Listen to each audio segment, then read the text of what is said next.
Hello everyone, आप सभी का हमारे चैनल डिवाइन संसार में हार्दिक स्वागत है।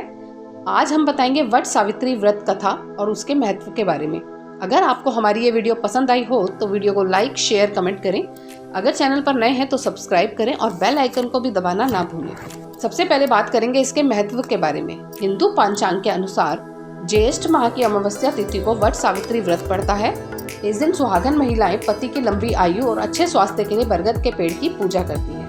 पति के साथ साथ संतान भी सुखी रहे, इस दिन बरगद के पेड़ की विधिवत पूजा करने के साथ व्रत कथा सुनना या पढ़ना शुभ होता है। आइए शुरू करते हैं कथा। मद्र देश के राजा अश्वपति के पुत्री रूप में सर्वगुण संपन्न सावित्री का जन्म हुआ। राजकन्या ने धुमत्सेन के पुत्र सत्यवान की कीर्ति सुनकर उन्हें पति रूप में वरण कर लिया। इधर यह बात जब ऋषिराज नारद जी को ज्ञात हुई तो वह अश्वपति से जाकर कहने लगे, आपकी कन्या ने वर खोजने में निसंदेह भारी भूल की है। सत्यवान गुणवान तथा धर्मात्मा भी है, परंतु वह अल्पायु है और 1 वर्ष के बाद भी ही उसकी मृत्यु हो जाएगी। नारद की यह बात सुनते ही राजा अश्वपति का चेहरा विवर्ण हो गया। वृथा न होई देव ऋषि बाणी। ऐसा विचार करके उन्होंने अपनी पुत्री को समझाया कि ऐसी अल्पायु व्यक्ति के साथ विवाह करना उचित नहीं, इसलिए कोई अन्य वर चुन लो। इस पर सावित्री बोली, पिताजी, आर्य कन्याएं अपना पति एक बार ही वरण करती हैं। राजा एक बार ही आज्ञा देता है, पंडित एक बार ही प्रतिज्ञा करते हैं तथा कन्यादान भी एक ही बार किया जाता है। अब चाहे जो हो, मैं सत्यवान को ही वर स्वरूप स्वीकार करूंगी। सावित्री ने नारद से सत्यवान की मृत्यु का समय मालूम कर लिया था। अनंतो गत्वा उन दोनों को पाणी ग्रहण संस्कार में बांधा गया। वह ससुराल पहुंचते ही सास ससुर की सेवा में रत रहने लगी। समय बदला, ससुर का बल क्षीण होता देख शत्रुओं ने राज्य छीन लिया। नारद का वचन सावित्री को दिन प्रतिदिन अधीर करता रहा।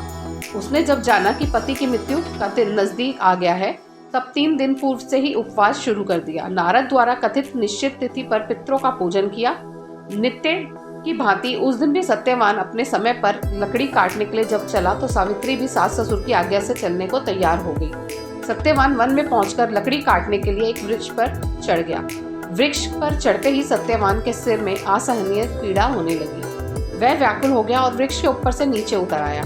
सावित्री अपना भविष्य समझ गई तथा अपने जंघे पर सत्यवान को लेटा दिया।